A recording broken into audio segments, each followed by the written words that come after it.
Hey everyone, in this video I'll show you how to get private server in Steal A Brainrot in Roblox. Let's get started. Once you're on the game page, scroll down a little until you see the server section. In the server tab, look for the part that says private server.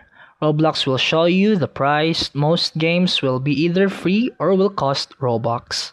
If the private server for this game is free, you'll see a big create button.